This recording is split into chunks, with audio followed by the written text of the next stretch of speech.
Hi muckers, welcome back to my YouTube channel. I hope you're all doing very well. Alright, two things to address. Number one, we are finally back in Brighton. We are finally back in our setup. I finally have this pink mic in my hand again.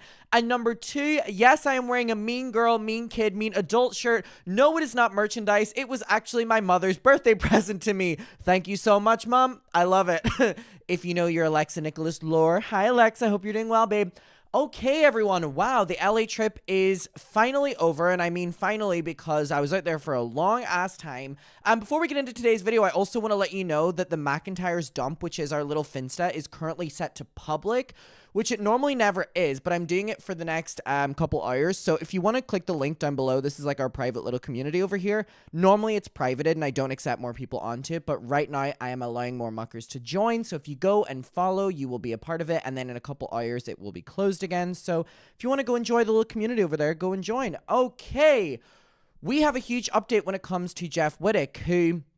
It's really weird because I'm coming back and making a Jeff Wittek lawsuit update with David Dobrik, and I literally met Jeff Wittek a couple days ago at his show in LA, which is the reason that I probably couldn't stay in LA for any longer, because I don't want to have any interactions with these people. Like, because, you know, then whenever I'm covering things, you know, people immediately jump to, oh, you're defending them because you've met them. Oh, you're defending them because you like them. So I tried keeping my interactions with like influencers and YouTubers at a bare minimum so that people would stop ever doing that. But just to be completely transparent with you, if I have an opinion of someone, I'm going to have an opinion on someone.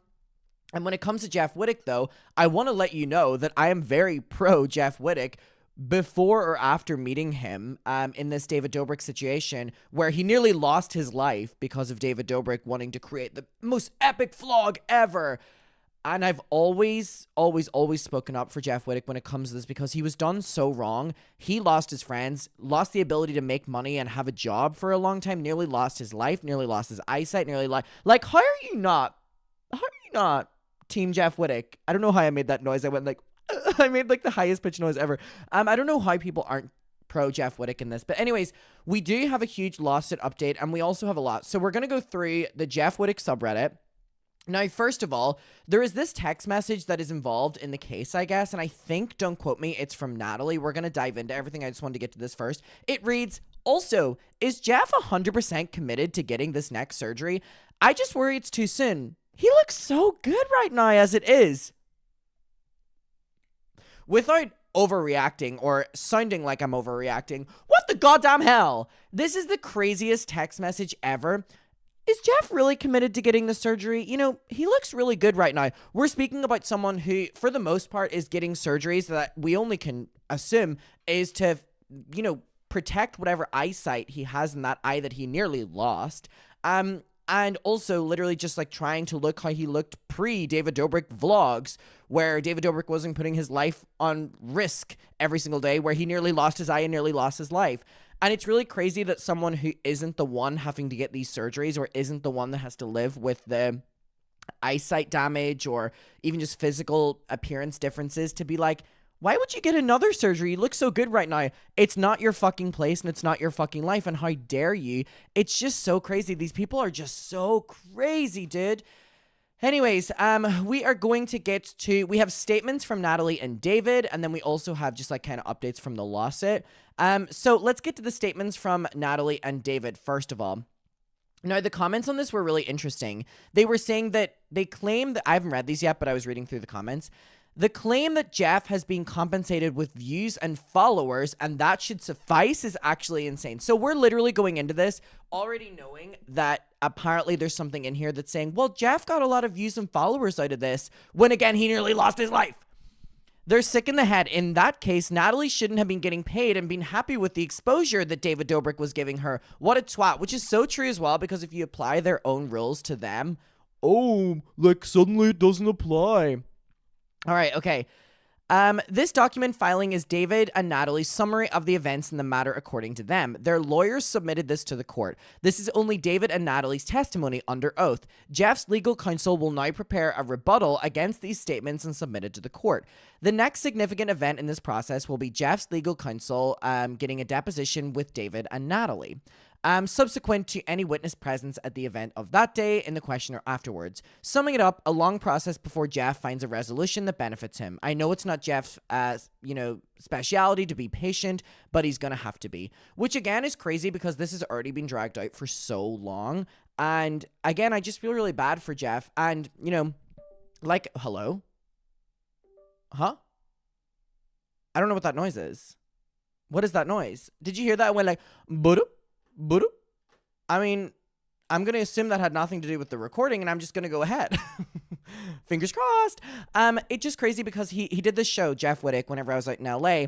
And, he's moving forward with his life. And listen, if he wanted to dwell on this for the rest of his life, he has every right to, but he's choosing to move forward with this, and he's choosing to, focus on his career and, focus on getting these surgeries, which in itself is so crazy that he has to keep having to do all this, and that it's not over for Jeff yet, and it may be over for David Dobrik, who gets to go out in his career is now just partying, or Natalie, whose career now is, I guess, just being a lapdog, but I guess it always was. It's really frustrating because this is being drawn out by David, in my opinion, because I feel like if this could have been settled a while ago, and obviously this isn't like settling with money, but like responsibility or accountability or money or, just acknowledgement or bills paid or something, I'm sure Jeff would have wanted this to happen ages ago.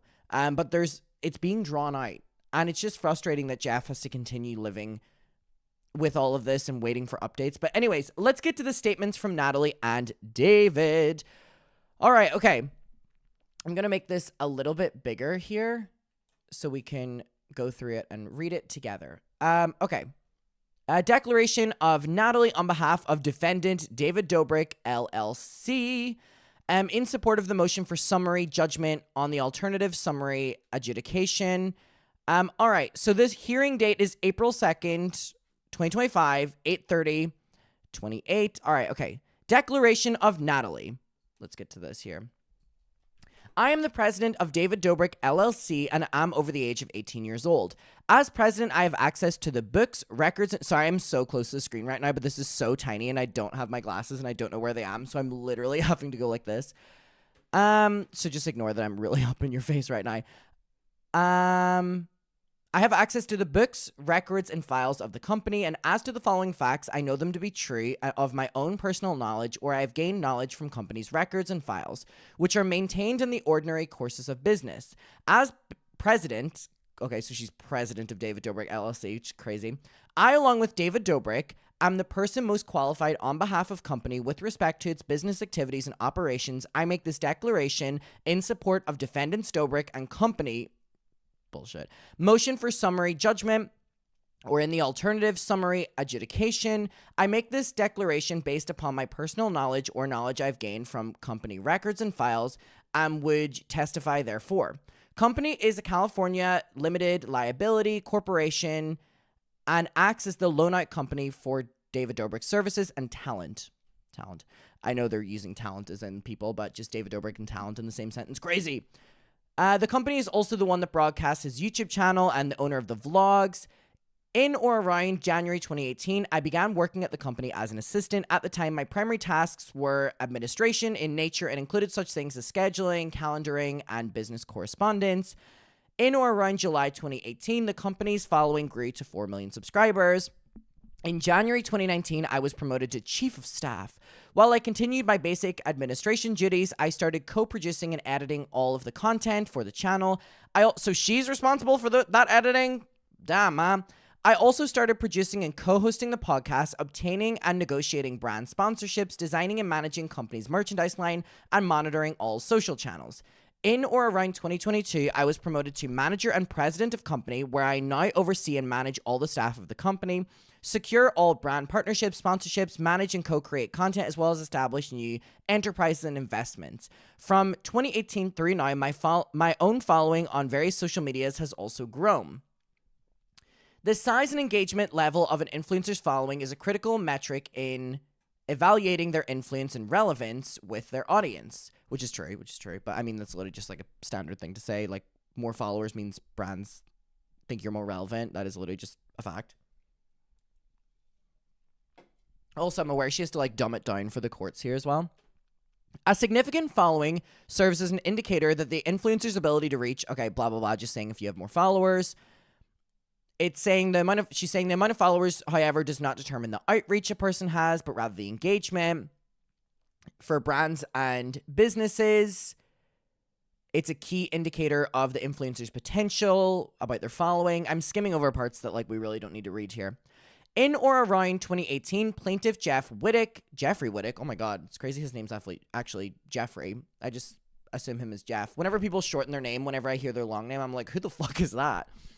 Had just 60,000 subscribers on his YouTube channel. So they're basically making a point here, I can only assume, where Jeff gained a significant audience from David. That's fine. That's true, I guess. But let's also not take into consideration that David Dobrik nearly ended his life. So shove your 60,000 subscribers starting point up your ass, Natalie. Wittek's working relationship with defendants. Wittek was hired in the Vlog Squad in 2018, a collective group of influencers led by David Dobrik, known to engage in pranks, stunts, and lavish giveaways. Jeff Wittek's following increased after he was hired. Okay, so it's basically saying between 2018 and 2020, Jeff Wittek appeared in at least 40 videos on David Dobrik's YouTube channel. For each of these videos, the company oversaw all aspects of production, including without limitation, scheduling and location, content subject matter, equipment, creator participation, filming, editing, and distribution.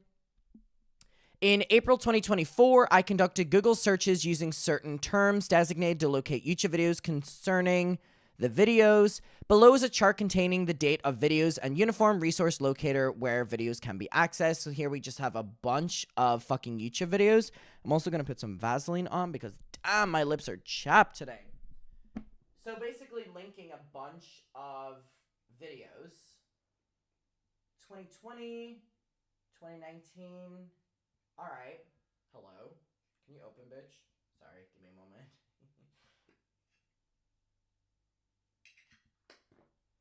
I don't know anyone else who puts lip balm on like me, but it's so convenient. So basically listing a bunch of videos. All right, okay. The second activity involved a grip skydiving video in which Jeff Wittek was slated to something. In preparation, the company paid $3,000 for Wittek to attend skydiving school in Florida. True and correct copies of payments made by company to Wittek is attached. Okay. The company also covered Jeff Wittek's travel and accommodations. Okay, they've also attached that. Production for the first activity took place June 25th, 2020 in Lake Utah. As with previous videos, the company oversaw all aspects of production, including, and then the full list of things that we already read.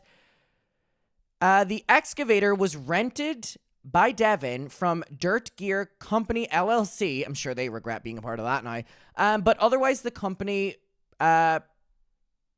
procured all equipment. In addition to all company-related expenses, the company covered without limitation Jeff Wittek's travel, lodging, transportation, and food. Jeff Wittek was also paid $1,500 for his services, which is crazy low, by the way, in my opinion, considering these videos were getting so many views on YouTube, which means that they were pulling in, like, in my opinion, it would have been like hundreds of thousands of dollars.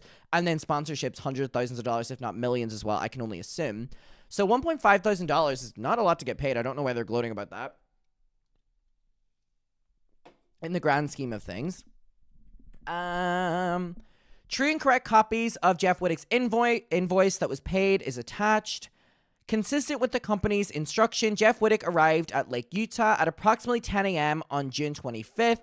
In the midst of filming, Jeff Wittek, inspired by a recent post from rapper 50 Cent, suggested to David Dobrik that he hang from a rope tied to an excavator. Okay, so they're putting the blame on Jeff Wittek and saying that this was his plan.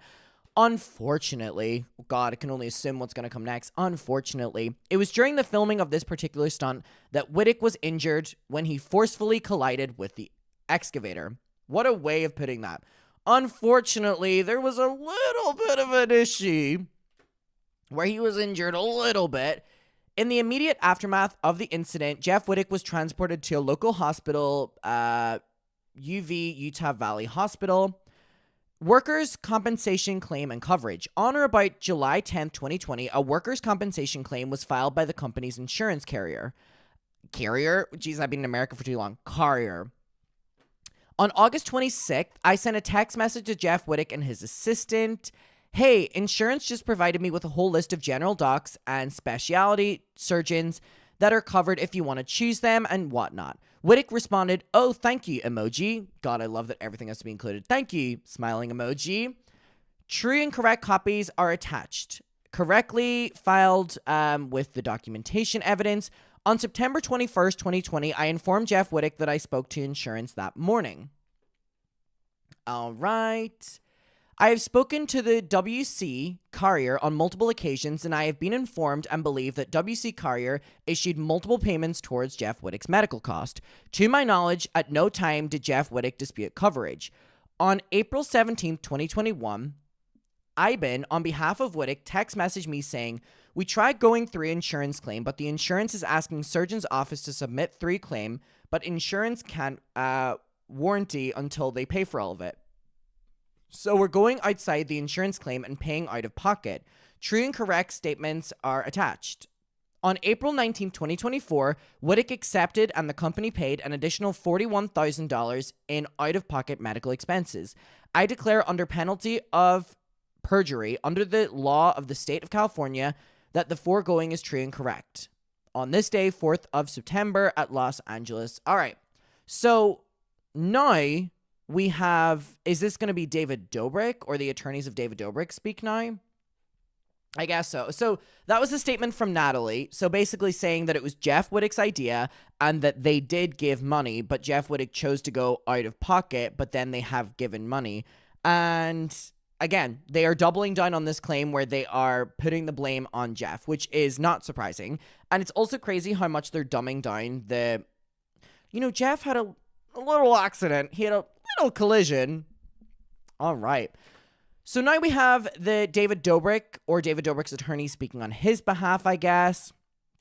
Let's get to it. Please take notice that defendant David Dobrik LLC and David Dobrik collectively hereby submit this statement of undisputed material facts in support of their motion for summary judgment on the complaint. Okay. So, summary judgment. Defendant's undisputed material facts and supporting evidence. So basically, then the plaintiff has to respond. So, a social media influencer is defined as an individual group or whatever that works with their followers. Okay, whatever. The size and engagement level is critical. Okay, we already heard this. A significant following serves as a good ability to have a broad audience and sponsorships. We already know that. We read that. However, the number of followers alone does not determine. We already read this. For brands and businesses, the size matters. We already know that. David Dobrik began his career on the now gone video platform Vine. However, in 2015, the company launched David Dobrik's YouTube channel. Okay, we know that too. In 2018, David Dobrik's YouTube channel was given the diamond play button in recognition for having 10 million subscribers. In 2019, Dobrik's channel, By and Through the Company, was the 5th most viewed on YouTube, amassing 2.4 billion views. Also in 2019, David Dobrik received #1 top viral video on TikTok, having accumulated 17.5 million likes and 180 million views. In or around 2018, Jeff Wittek had just 60,000 subscribers. So again, they're really honing in on this point that Jeff Wittek came into them. Didn't phrase that right. Came into the company with 60,000 subscribers. So they're making this point that he basically significantly grew because of David and the company. Which again, is a very fair point to make. But because of your dumbass trying to one-up every fucking stunt, he almost lost his life. And again, they keep putting this on Jeff. Jeff suggested, right? Let's say Jeff suggested. Why did David Dobrik allow it to happen? It was ultimately his company, his channel, so it's his responsibility. Whether or not Jeff wanted to do it, begged to do it, whatever. It's David Dobrik's company that are liable. Like, they're the ones that oversee everyone. They're the ones that rented the excavator. They're the ones that have the, the legal stuff. They're the ones that have the insurance. It's on them. So them being like, through Jeff Wittek's suggestion from seeing a 50 Cent video. Okay, well, it's your then turn to put all the paperwork through and look at the legal of it, and it's not an excuse, dumbass. Oh my god, I'm just looking on my computer. This is the first time I've turned my computer on since coming back from LA, and I've just seen that this photo is still on my fucking... Look, wait, how can I open this? All right, it's not allowing me to open it, which is stupid. But it's basically this goddamn photo of Jason Nash. I don't know if you can see it. It's just on my desktop. All right. That changed drastically in late 2018 when Jeff, continued his employment with the company. So they're basically saying that he gained a lot from the company. Jeff joined the Vlog Squad during this time. Between 2018 and 2020, he appeared in 40 videos. For each of those videos, they oversaw all the aspects of production the company did. All right, here we go. Jeff Wittek's popularity skyrocketed. Wittek currently has more than 3 million subscribers on his own YouTube channel. Though he did not routinely receive monetary compensation from the company, Wittek received compensation in the form of increased viewership and engagement, which would in turn increase his opportunities to receive brand deals, sponsorships, and things. Oh my god, this is their gotcha moment. This is their big moment. Let me tell you something. They're honing in so much on, he got compensation from us in the form of he got more popular, therefore he was able to get more money. You know how he was able to get more money? By working his ass off on the channel, whether or not you gave him more viewers. This is not a fucking gotcha moment. He had to work to pull in those brand deals. He had to work on those brand deals. And this is so stupid that they're really kind of focusing on this. He got compensation if you think about it because we gained his viewership. Yes, with exposure, but he had to work to maintain that viewership. So this is so bullshit. My god. By way of example, Wittek was asked to take part in a brand deal by the dating application Bumble, which David and company were also to be involved in. In or around April 2020, David Dobrik individually and on behalf of the... Sorry, my dog Dolly is sleeping on the sofa and she's rolling around. It's so cute. Planned a social media comeback and got the help of creators, including Wittek, to take part. The comeback video was going to consist of 5 different activities to be shown on one single episode on the YouTube channel, the comeback video, which is crazy that this excavator thing happened on the comeback video. Like, damn, that was the comeback. Nearly killing Jeff. Okay. In or around April 2020, David Dobrik spoke to Devin, is that who that is? Devin, about the comeback and asked for his assistant on one of the activities. Devin was to help assist in the first activity, which was a recreation of a video previously made by Devin years prior, where an individual would hang from something tied to an excavator and swing. What a great idea. Wait, so are you recreating a video or are you putting the blame? Look, they're saying the second activity involved a grip skydiving video in which Jeff was also to participate. So basically, this is them saying all the comeback video plans. But this is crazy because they're like, oh, so Devin had this idea from a video they had already made, but then they're also like, Jeff Wittek had seen a 50 Cent video in which he wanted to recreate this excavator. So it's like, what is your story? Like, you're throwing it around, and it's so messy and so muddled.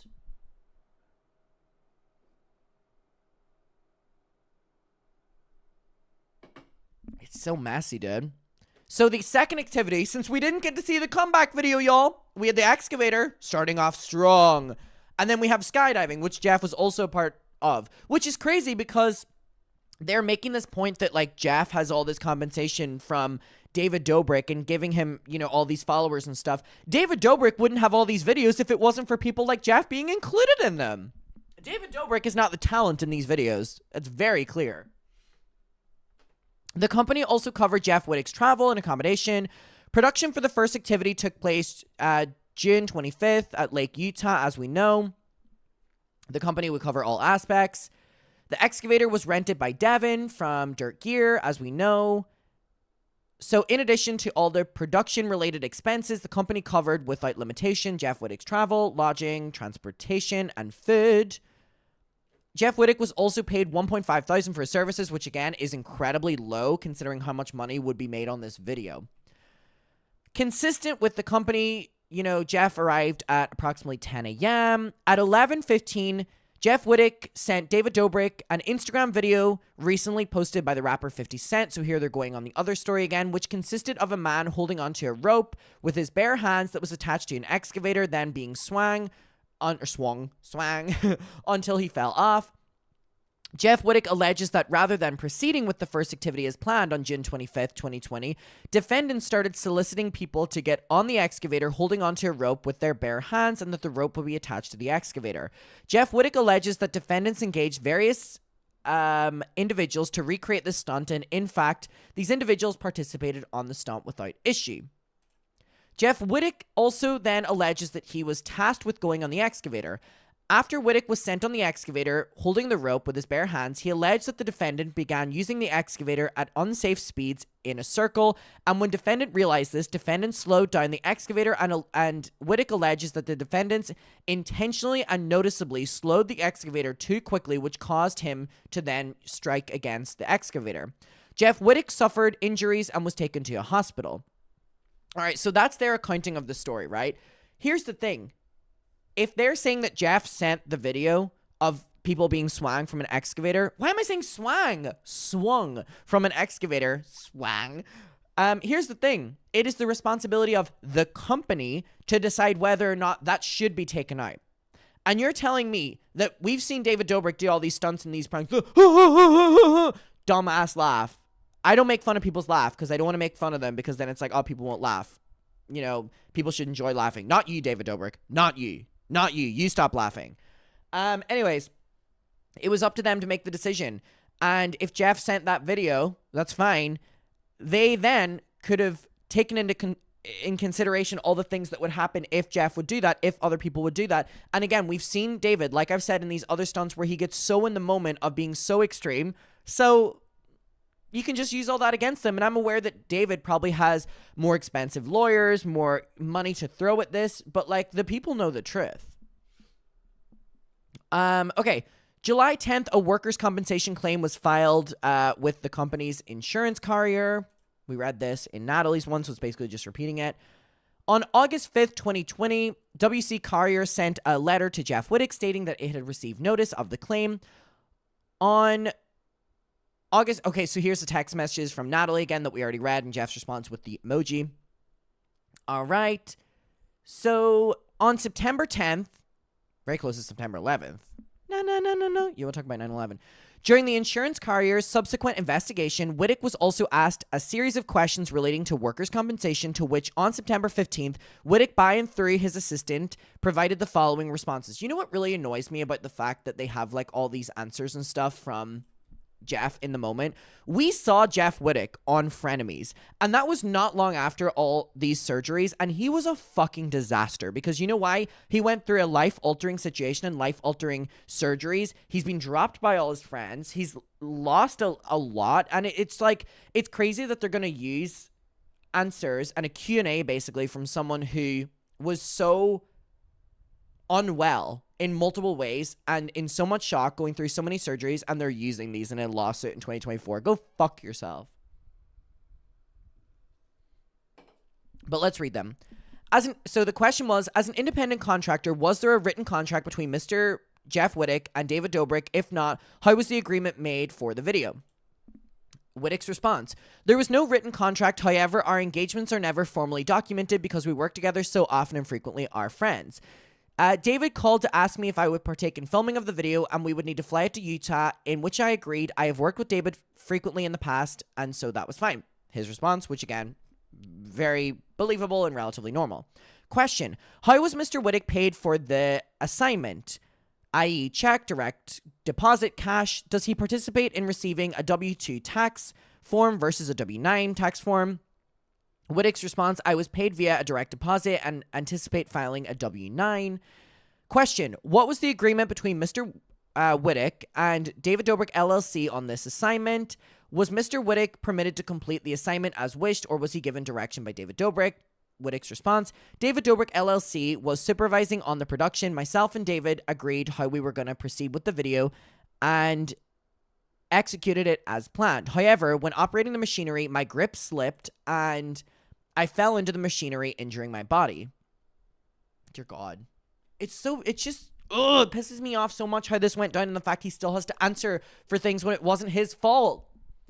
September 25th, 2020, WC Carrier made payments totaling $55,000 to Central Utah Surgery for Jeff Wittek's treatment. September 25th, 2020, WC Carrier made payments totaling $1,933 to Center Utah for his treatment.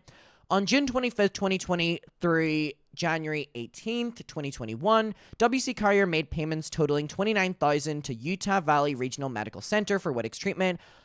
June 25th, WC Carrier made payments totaling $1,600 to Mountain West Anesthesia for Jeff Wittek's treatments. June 25th, WC Carrier made payments $18,000 to Utah Valley Eye Center for Jeff Wittek's treatments. He's went through so many goddamn surgeries, dude. Oh my God. November 26th, 2022, WC Carrier made payments totaling $573 to David Alisi, MD, for Wittek's treatment. Thus far, WC Carrier estimates to have paid $119,000 towards Wittek's treatments. On April 17th, 2021, on behalf of Jeff Wittek, stated, "We tried going through insurance, so this is the text where they're saying we paid for it out of pocket because we tried going through the insurance. On April 19th, 2024, Jeff Wittek accepted and the company paid an additional $41,000 in out-of-pocket medical expenses. Wittek has and continues to enjoy unbribed success in the form of increased..." Oh my God, this pisses me off. You need to read this. Jeff Wittek continues to enjoy the success in the form of increased engagement and monetization as he currently has 3 million subscribers. You know what? There's other updates in the case, but we're going to leave it at their 2 statements because I have just... This is enough within itself that I don't want to muddle, and I want to focus on what these motherfuckers are saying. They are literally insinuating, not only are they insinuating it's all Jeff Wittek's fault in general, but they are now insinuating while he's enjoying gaining views, gaining money because of this. Motherfucker, I'm sure he would rather not have the money from all this than have to go through all these surgeries and almost fucking lose his life and all his friends and go through all these eye surgeries. What is their problem? They are literally insinuating that this is good for Jeff. And while he may get views talking about something, he literally almost lost his life and is still going through surgeries. You hear all those WC Carrier paid this, paid this, paid this. These are individual goddamn surgeries. To insinuate that in any way this has benefited Jeff Wittek's life is crazy. He was kicked from the Vlog Squad. He lost all his friends. He lost all these YouTube connections. He was out on his own. He had all these David Dobrik fans against him. He's going through these surgeries. He's literally day in, day out going through these surgeries, still dealing with it. And by the way, in all this time, wasn't able to post as well because he was going through goddamn surgeries, and they're insinuating that this benefits him? What the fuck is wrong with them? What the fuck is wrong with them? God, it's just 2 people who are so chronically, they can't be in the wrong. Natalie and David. Who needs fucking enemies when they were his friend at one stage? And we knew they were going to play dirty because they need to win this or they need this to be thrown out or they need this to be settled in some way because this is directly hindering David Dobrik's reputation. Not his career, but his reputation, right? And the fact they're dragging this on, the fact they're... Ooh. I just don't understand how someone can't be so pro Jeff Wittek in this. Again, if Jeff suggested it, why did the company allow it to happen? Easy as that. Easy as that. Muckers, let me know your opinion of this. Let's talk about it down below. I appreciate you being here, and goodbye.